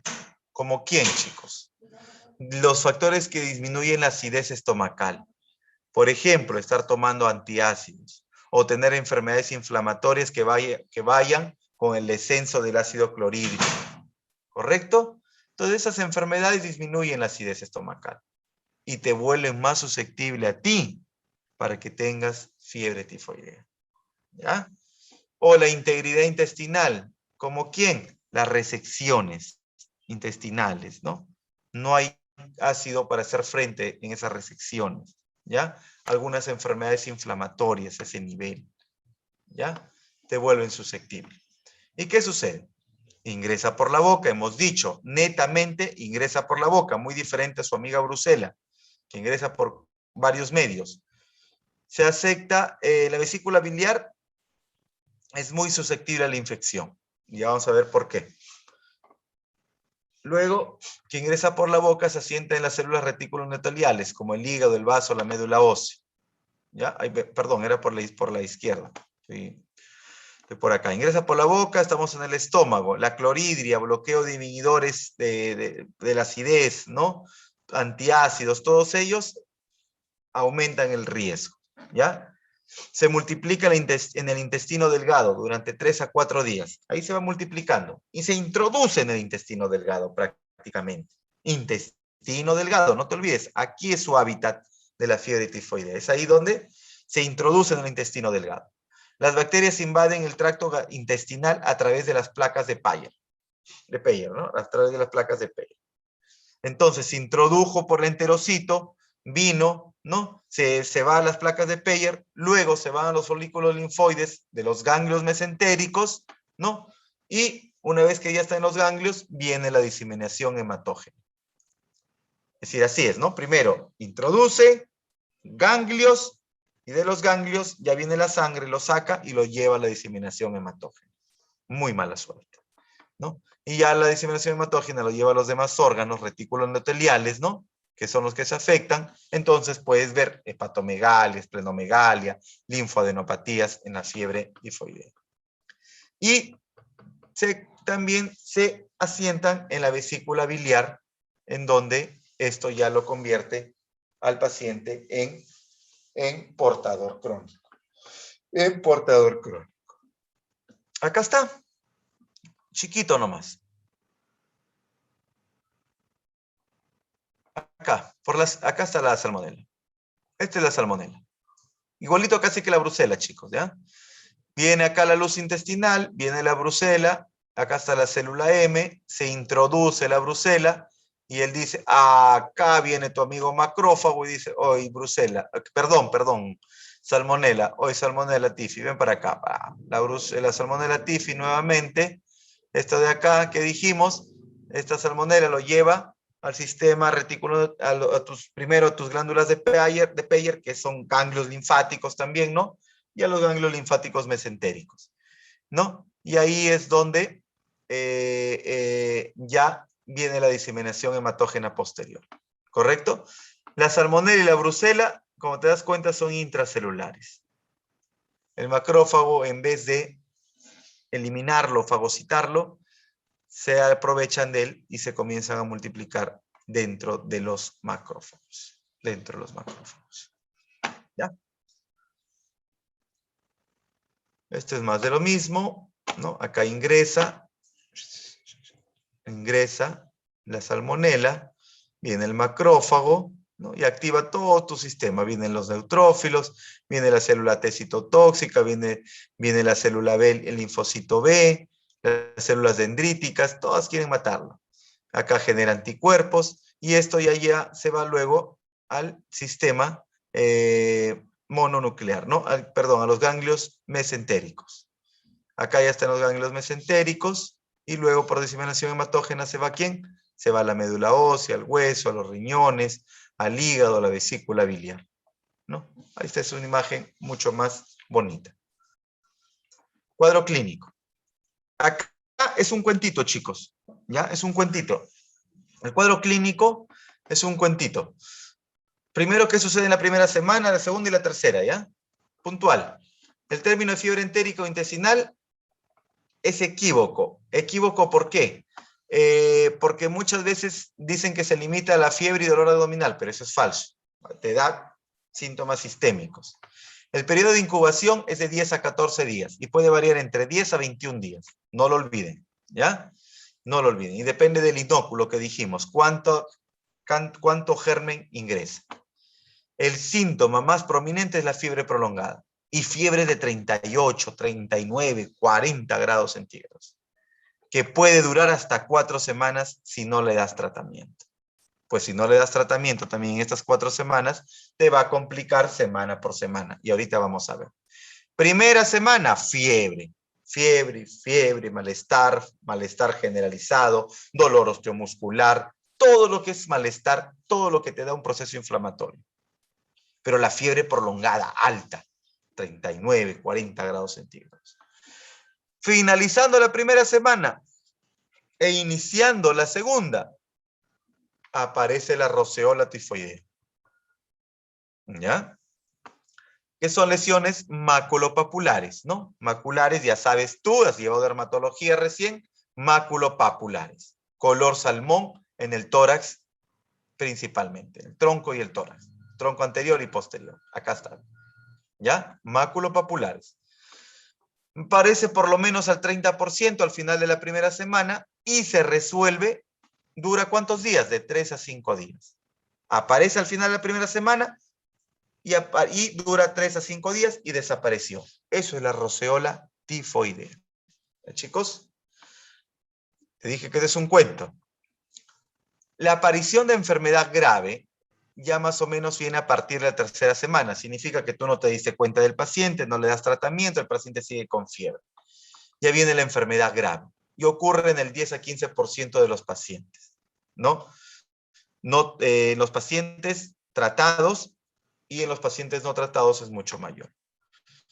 Y depende de los factores del hospedador, ¿no? Si el hospedador está con alguna inmunosupresión y la virulencia de la salmonella. ¿Y qué presenta acá en la tercera semana? La hemorragia digestiva y la perforación intestinal en la tercera y cuarta semana. ¿Ya? ¿Y son consecuencia de quién? De la hiperplasia, la ulceración y necrosis de las placas de Peyer. Acá está. Perforación intestinal. Gracias a las placas de Peyer que están adheridas a tu sistema, a tus intestinos, ¿no? Como una red de ganglios adheridos a tus intestinos, se ulceran y dan necrosis. ¿Ya? Eso es en la cuarta semana. Y hay complicaciones mayores ya en estados sistémicos, ¿no? Como la coagulación intravascular diseminada, el síndrome hemolítico urémico, el síndrome hemofagocítico, glomerulonefritis, hepatitis, etc. Pericarditis, y afecta de forma sistematizada. ¿Correcto? Y del total de los pacientes que recibieron tratamiento, ¿no? Que de repente ya recibieron su tratamiento adecuado, un 10% de los individuos que sufrieron de fiebre tifoidea, ¿ya? Se vuelven portadores crónicos, asintomáticos, ¿ya? Portadores crónicos asintomáticos. De los que no reciben tratamiento, ¿ya? Portadores crónicos asintomáticos. Ahí están algunas otras molestias, ¿no? Dijimos al inicio, fiebre, cefalea, malestar, náuseas y vómitos, hiporexia, dolor abdominal, escalofríos, hepatoespleno, todos los síntomas generales y activación del sistema retículo endotelial. Y no te olvides de ese término, bradicardia relativa. Ustedes ya saben qué es bradicardia relativa, ¿no? Paciente que tiene fiebre y hace bradicardia en vez de hacer taquicardia. La fiebre tifoidea es muy frecuente que produzca eso. Diagnóstico es el aislamiento de la Salmonella tifi, ¿no? En sangre, médula ósea y otros sitios estériles. Igual que la brucela. Necesitas aislarlo. Y para aislarlo tienes que hacer hemocultivos, mielocultivos, todo eso, ¿no? Los hemocultivos solo son positivos durante las 2 primeras semanas de enfermedad. Si haces tu historia clínica y ves que está en las primeras 2 semanas, el hemocultivo son positivos. Pero si ya pasó la segunda o tercera semana, ya tienes que hacer un ¿qué? Un coprocultivo. Pasaste la tercera semana, coprocultivo. Entre las 3 y 5 semanas, ¿no? Porque así lo hemos dicho, ¿no? Las complicaciones vienen a partir de la tercera semana a nivel intestinal, ¿no? Coprocultivo. Y si tú dices, doctor, pero de las 2 primeras semanas le hago hemo, no. Mejor darle un mielocultivo, que su susceptibilidad es más del 80%. Es más del 80%. ¿Ya? Es más del 80%. Las pruebas de la prueba de Widal o de aglutinaciones en placa que se utilizan en Bruselas también no es tan sensible ni específico y pueden llevar un diagnóstico o sobrediagnóstico en zonas endémicas, como nuestro Perú. Como nuestro Perú. ¿Ya? Y el tratamiento. Entonces, un tratamiento adecuado y oportuno reduce las complicaciones y mortalidad a menos del 1%. Y las fluoroquinolonas son los fármacos de elección, con tasas de curación cercanas al 98%. ¿Correcto? Al 98%. Pero hay zonas endémicas como es las zonas de la India, del África, ¿no? Donde encontramos Salmonella typhi multidrogo resistente, es decir, resistente a las fluoroquinolonas. Por eso se le llama MDR. Y ahí se le da tratamiento a las cefalosporinas de primera generación, ¿no? De primera generación, perdón, la cefalosporina de tercera generación, como la ceftriaxona, la cefotaxima, ¿ya? Que son eficaces para tratar fiebre entérica MDR, ¿no? Para gran negativos. En los portadores, ¿no? Las tasas de curación es aproximadamente del 80%, ¿no? Con ciprofloxacino durante 4 a 6 semanas, o trimetoprim sulfato con itazazol también por ese tiempo. Y hay vacunación que se utiliza también, ¿no? Se utiliza también un sistema de vacunación, pero principalmente para los que van a viajar a zonas endémicas, ¿no? Por ejemplo, si alguien de Estados Unidos viene para acá, o de Europa viene acá a Perú y dice, Perú es una zona endémica de fiebre tifoidea, le ponen su vacunita 2 semanas antes del viaje. Así como cuando te vacunan para la malaria, cuando vas a viajar, así igualito, ¿ya? Igualito. Acá está el tratamiento, las quinolonas, ¿no? No complicados. La quinolona, el ciprofloxacino, se convierte acá en la droga, ¿no? 5 a 7 días es el tratamiento. Alternativo, cloranfenicol, amoxicilina o tu amigo trimetoprim sulfametoxazol. Multidrogo resistente, ¿no? Puedes darle ciprofloxacino o si no acitromicina. La acitromicina también es un fármaco que se utiliza bastante. Multidrogo resistente, acá está, utilizamos las cefalosporinas. ¿Ya? Listo. Cipro para fiebre tifoidea, cipro o acitro, muy buenos antibióticos. O si no, cefalosporina tercera. Y para la brucela era doxy más RIF de elección, ¿no? Listo, muchachos. Eso es Brucela. ¿Y alguna pregunta?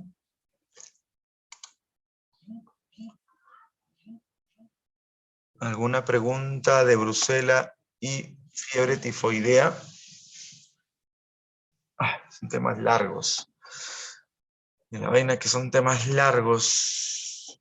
Y hemos tratado de sacarle la mayor letra y ponerlo más puntual. Pero hay cosas que a veces no se controlan. Y vamos a ver mordeduras por araña.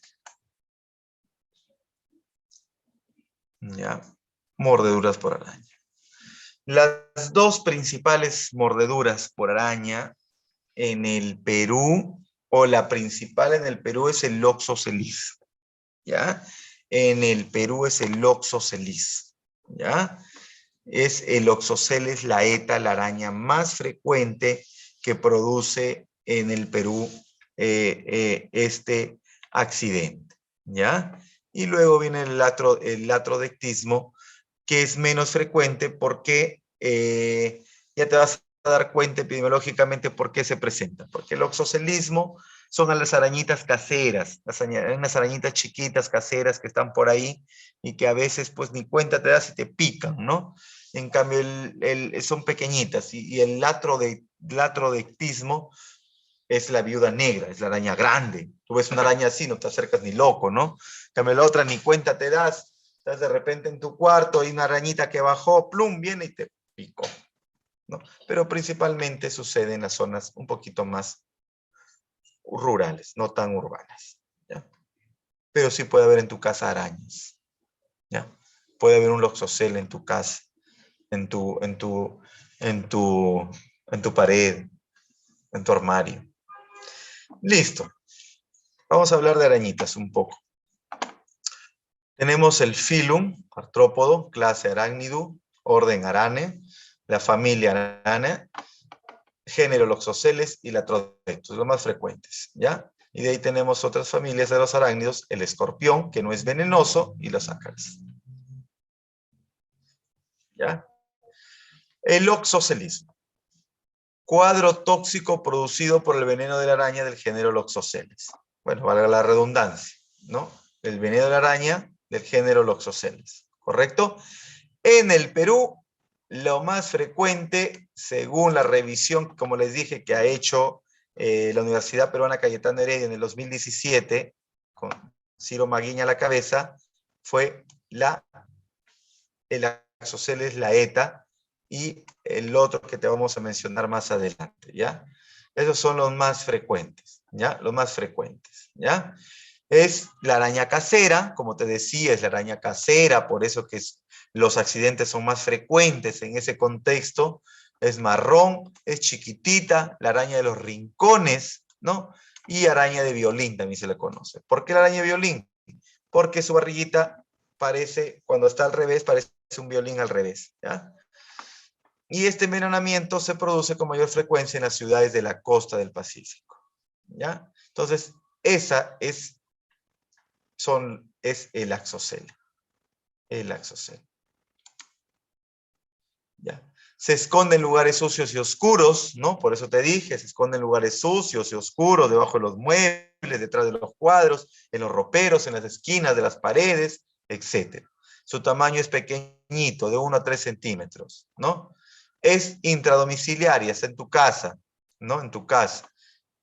De hábito nocturno, ¿ya? Por eso te dice, por eso la frecuencia de los accidentes más es de hábito nocturno, por eso que a veces no la ves, ¿no? Y de hábito nocturno, ¿por qué? Porque sale a alimentarse la bandida, sale a alimentarse. Y eso que a veces he escuchado cuando le salía antes, no sé si has escuchado que antes le salía a las personas un fueguito en los labios y decía, mira, ya te picó la araña. Te picó la araña, tu labio se hubiera necrosado, se hubiera sido la araña, ¿ya? Entonces es solamente para hacer un recordar, y me hace recordar cuando antes decía mis abuelos, decían te picó la araña, cuando te salía un fueguito en los labios, ¿no? Que era pues, otra cosa, ¿no? No es considerada agresiva, no es agresiva, solamente reacciona al miedo, ¿no? Te pica porque reacciona. Y ocurre más accidentes en el verano, ¿no? En el verano, donde hay más sol, más humedad, en el verano. Menos humedad, perdón, en el verano, ¿ya? Entonces, por eso que es más frecuente esta araña que la otra, que es su amiga la Trodectus. Esta es la chiquitita, araña casera, género Laxoceles, y esta es la araña Laxoceles laeta, esta de acá, de 1 a 3 centímetros, pequeñitas, ¿ya? Pequeñitas. Acá está. Esto es lo que te decía. Las arañas caseras, Laxoceles laeta y la Laxoceles rufipis, son las responsables del loxocelismo aquí en el país, en Perú. ¿Ya? No se ha reportado diferencia de sexos ni de edad. Es decir, pican a cualquiera, pues. No va a decir, ya, tú eres mujer, te pico más. Tú eres adulto, te pico más. No, pican a cualquiera. Y se afectan zonas expuestas mayormente, ¿no? Superiores, inferiores, caratonas, ¿no? Casuísticas de hospitalizaciones ocurridas entre 1943 y 1997 se encontraron 476 casos reportados. 74% correspondieron al síndrome cutáneo necrótico y 26% al síndrome sistémico o cutáneo víscero hemolítico. ¿Ya? Entonces, eso es lo que se encontró epidemiológicamente, lo que encontraron en ese estudio, con los casos revisados, ¿correcto? Entonces, más frecuentemente te va a dar un síndrome cutáneo necrótico. Este es un síndrome cutáneo necrótico. ¿Ya? Esto es lo que te hace. Más adelante vamos a ver cómo te hace eso. Este es un mapa para ver más o menos dónde están las arañitas en el mundo. ¿Ya? Acá en el Perú, la laeta, ¿no? Y la rufepis, como dijo Ciro Maguiña, son las más frecuentes acá en el Perú, pero acá ve la distribución de las arañas, ¿no? Mire qué tipo de arañas tenemos en Norteamérica, ¿no? En las zonas de Norteamérica. ¿Cuál es la fisiopatología? Simple. Ya vamos a hacer simple la fisiopatología, porque ahí cuando tus diapositivas decían hasta que más se enredaban mucho. Puntual. Este veneno contiene pues varias cosas, ¿no? Esterasas, fosfatasas, como todo veneno. Proteasas, fosfatasas alcalinas, esterasas, etc. Así como la loxolicina A y la loxolicina B. ¿Ya? Contiene todos estos venenos. ¿Ya? Contiene todos estos venenos. El componente más importante es la esfingomielinasa D. ¿Ya? Porque esta esfingomielinasa, que es parte del veneno, es la que produce daño a nivel de hematíes y endotelios, produciendo la vasculitis. ¿Ya? Entonces, la vasculitis que te produce el veneno de laxoceles es gracias a la esfingomielinasa D, que es la que te produce las complicaciones. ¿Ya? Y la vasculitis, ¿tú qué entiendes por vasculitis? Que hay obstrucción del vaso sanguíneo, inflamación, ¿y qué te va a producir? Edema, hemorragia y necrosis focal. Es lo que te produce una vasculitis. Y eso tú ya lo conoces. Una vasculitis que te produce úlceras, edema, hemorragia y necrosis. Pero aparte este veneno, ¿qué hace? Induce que vengan o induce a la quimiotaxis de neutrófilos y activa a este bandido del complemento. Cuando activa el complemento es por lo que te produce la hemólisis intra y extravascular. ¿Ya? Depende de la cascada que active, si es la típica o la alterna, pero así, puntual nomás, para que no hagas no te distorsiones tanto. Cuando se activa este complemento, gracias a la quimiotaxis de neutrófilos que produce también este veneno, es cuando se produce la hemólisis intra y extravascular. Y si te digo que hay hemólisis intravascular, en tu mente, ¿qué viene? ¿Qué va a suceder en tu cuerpo?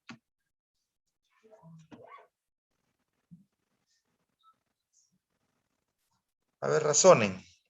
¿Qué va a suceder en tu organismo si te digo que hay hemólisis intravascular? ¿Ictericia? Ictericia, muy bien, ¿no? Hay hemólisis intravascular, ¿qué más? ¿Qué más? Lo principal, Anemia. ictericia. ¿Ah?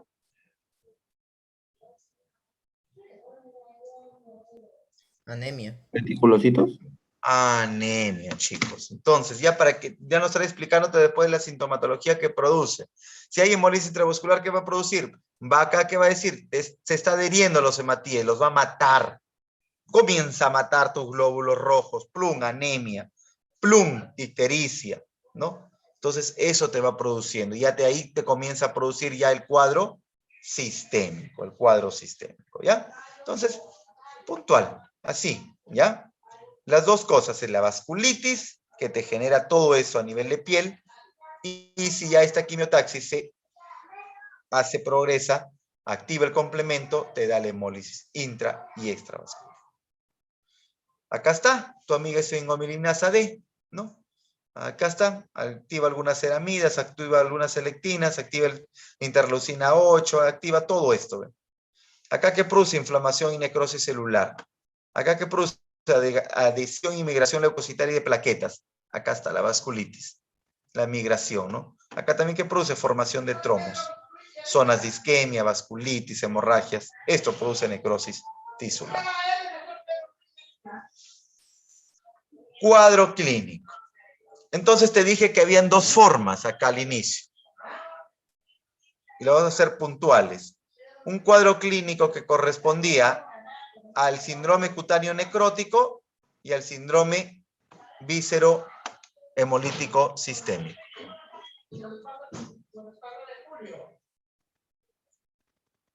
La forma cutánea es el 90% de los casos de presentación, ¿ya?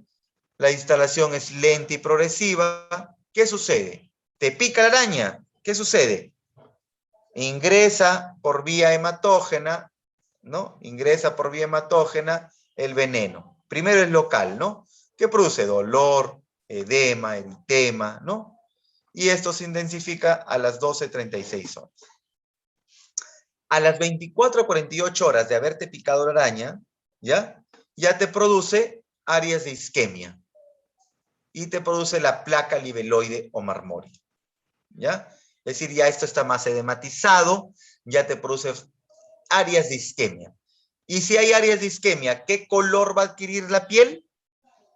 Un color morado, ¿no? Morado. Por eso, ¿no? Como cianótico, ¿no? Por eso te dice placa libeloide o marmoria. ¿Por qué eso en quién lo ves? En los cadáveres, en los muertos. Placa libeloide o marmoria. Y luego, si sigue la evolución, ya se produce la necrosis seca, y que si la dejas se desprende en 2 a 6 semanas. ¿Ya? Hay síntomas generales, también siempre hay síntomas generales. Puede haber fiebre, puede haber cefalea, puede haber mialgias, puede haber síntomas generales como siempre. Acá, ¿no? Signos frecuentes en las primeras 48 horas. Edema, eritema, dolor, ¿no? Como es un veneno, puede haber flictenas también, puede haber fiebre, ¿no? Puede haber hematuria, malestar, ictericia, náuseas, trastorno de conciencia, etc. Todo esto puede haber en las primeras 48 horas, ¿ya? Acá está, ¿ve? Esta es la placa libeloide, ¿no? Que dijimos, ya está edematizado, hay eritema, signos inflamatorios y ya adquiere un color violáceo, ¿no? Violáceo. Adquiere un color violáceo, ¿no? Placa libeloide o marmórea. Y si esto avanza, se forma la placa necrótica, que es la de acá, que muchas veces es superficial. Placa necrótica en la zona de picazón de la araña. Acá vemos 24 a 48 horas de evolución, ¿no? Puede haber flictemas, los signos inflamatorios, ¿no? Ese nivel, todo ello, ¿no?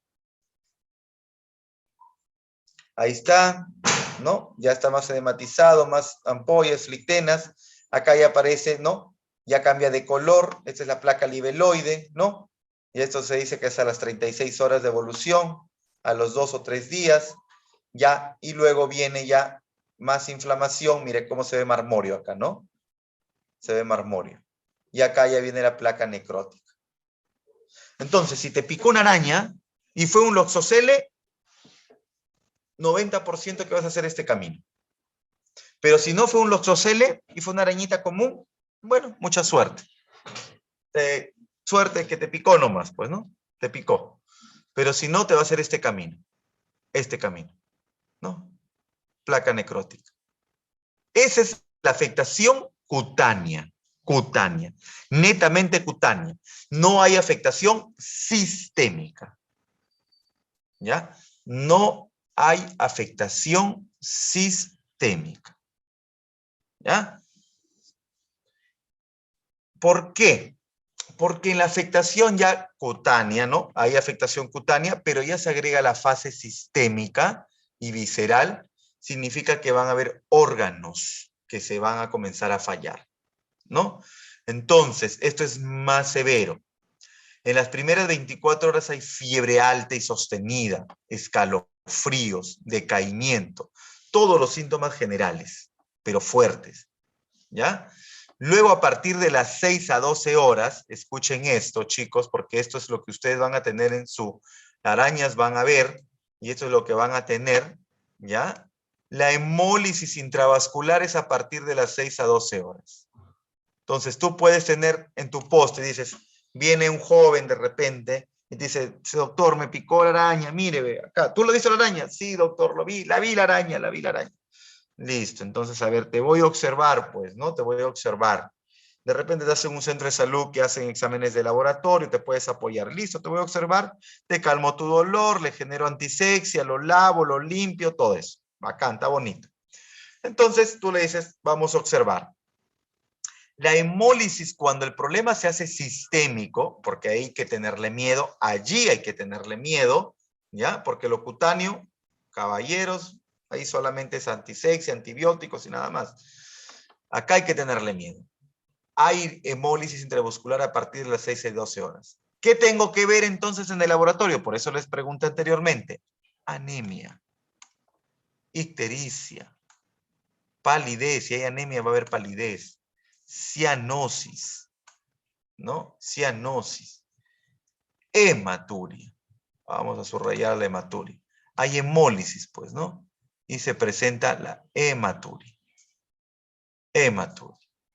Entonces, ¿qué tengo que hacer con mi paciente? Observarlo en las primeras 24 horas y pedirle su hemograma, su glucosa, su urea, su creatinina, su perfil hepático, su PCR de repente, ¿no? Y aquí es donde tengo que cuidarlo.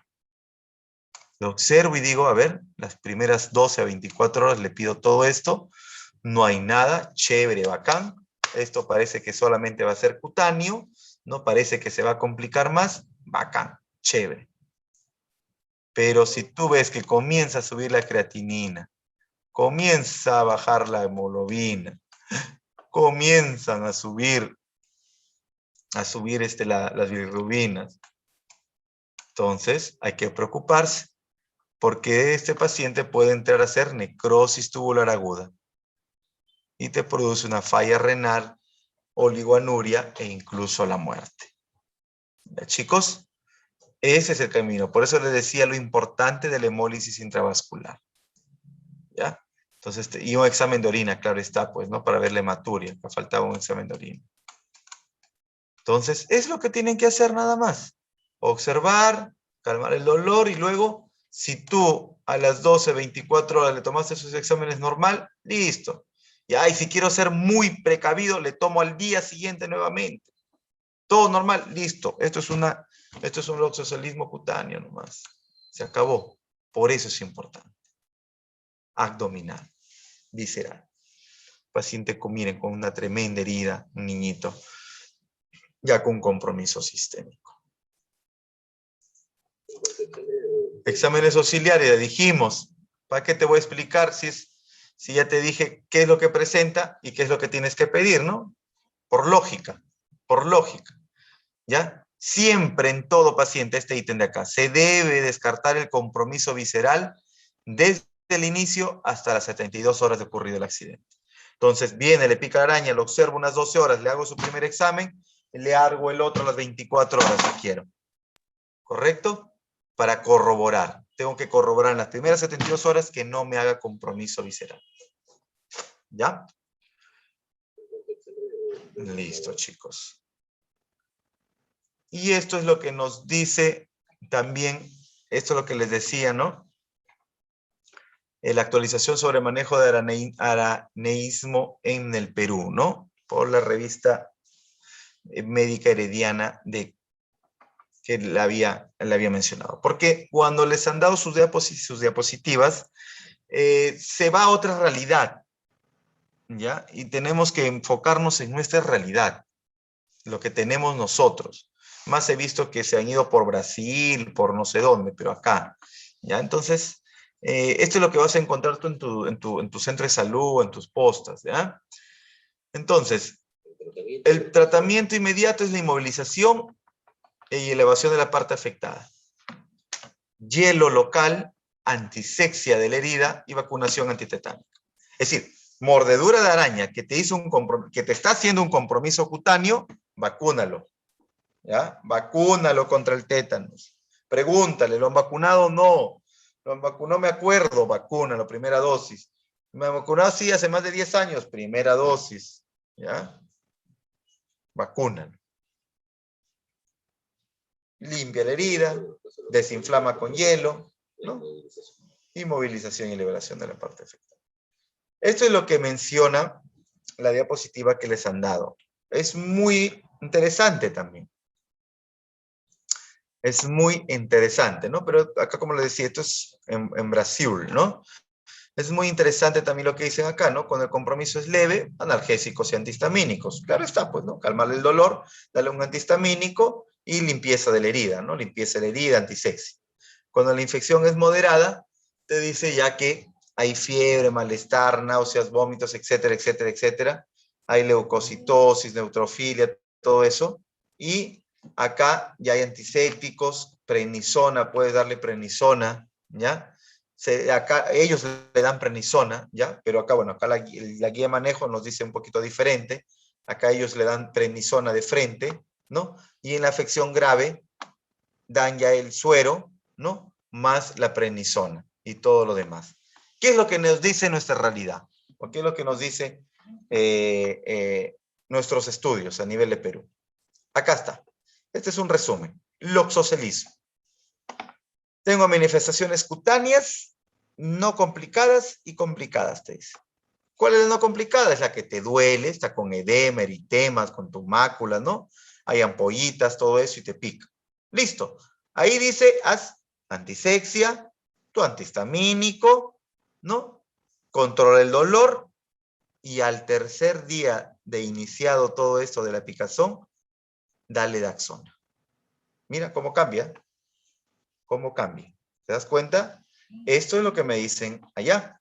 Acá me dice, el estudio peruano me dice, dale Daxona al tercer día. 100 miligramos vía oral. Después te voy a decir cuánto se da de Daxona. E hidrátalo. Hidrátalo como por vía oral nomás, ¿no? Cálmale el dolor, cálmale la picazón o el prurito, ¿no? Antisexia y Daxona al tercer día. Cuando ya es complicado, es una necrosis, cuando ya hay necrosis con escara, con una infección secundaria, te dice, a partir del tercer día, dale Daxona, hidrátala bien y cúbrela con antibióticos. Cúbrela bien con antibióticos. ¿Qué antibióticos le vas a dar si hay en piel? Le puedes dar un antibiótico, pues, que te cubra a gram positivos, ¿no? Cefazolina, clindamicina, ¿no? Como antibióticos de elección. Y hazle una escarectomía, a la escara hazle una escarectomía y ponle azúcar granulada. Eso es lo que te dice. Lo mismo del anterior, pero cúbrelo con antibióticos, saca la escara, escarectomía y ponle azúcar granulada para que ayude a la cicatrización. Azúcar granulada, le pones ahí para que ayude a la cicatrización más rápido. Nada más. Y si es viscohemolítica, es decir, ya vimos hipotensión, ictericia, ya está haciendo falla renal, etcétera, etcétera, ahí sí tienes que hospitalizarlo, darle su suero antiloxocélico, ¿no? Ahí te vamos a decir cómo se da. Una hidratación enérgica, bastante, hidrátalo como si fuera una descompensación diabética y pide todos estos exámenes para corroborar en qué estás y qué es lo que tienes que tratar. ¿Ya? Entonces, Daxona se da en la forma cutánea no complicada y en la forma complicada, ¿no?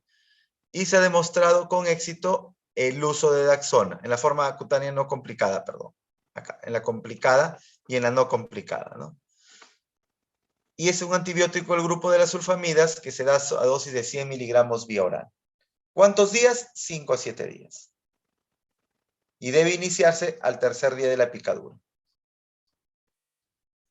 ¿Qué hace? Inhibe la quimiotaxis de neutrófilos.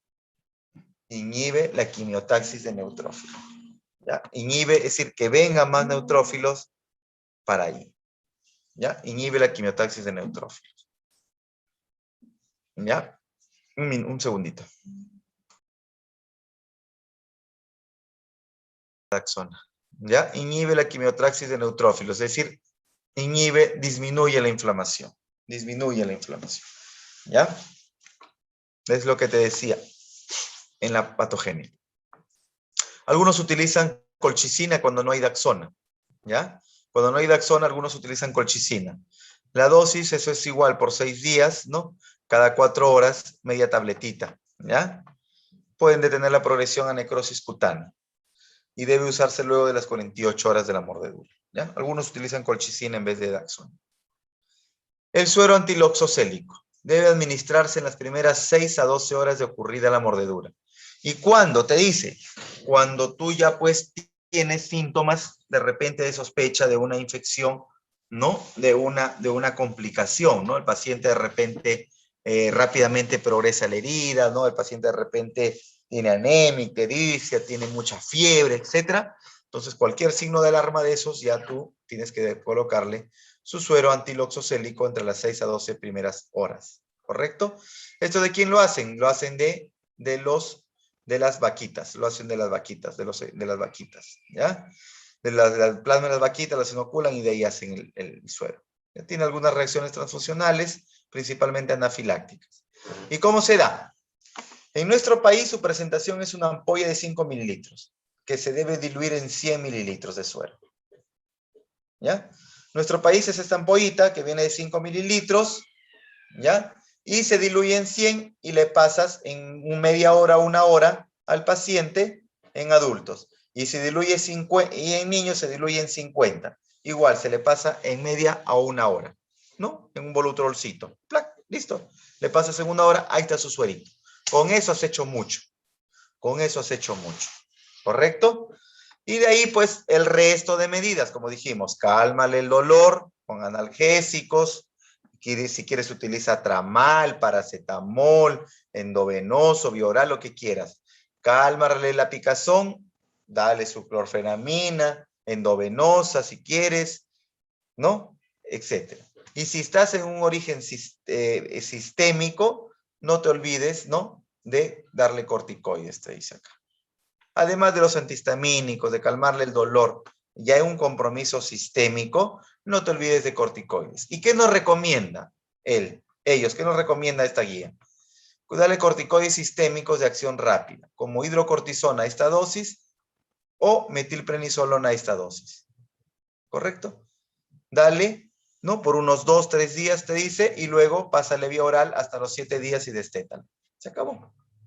Para el proceso inflamatorio sistémico. Nada más. Entonces, cambia a lo que te habían mencionado en tus diapositivas, ¿no? En tus diapositivas, ¿ya? Eso lo vas a ver. Vas a ver picaduras de arañas. Esto es el manejo quirúrgico, ¿ya? Bueno, manejo quirúrgico es la esquerectomía. Picadura de araña vas a ver el oxocele. Tienes siempre cuando llegues en un futuro a tu posta, a tu centro de salud, a hacer tu ceruso, estés trabajando, pregunta si tienen suero antiloxocele o tienen suero para el lactrodectus. Debes tener. Van a llegar picaduras de araña. ¿Ya? Picaduras de araña.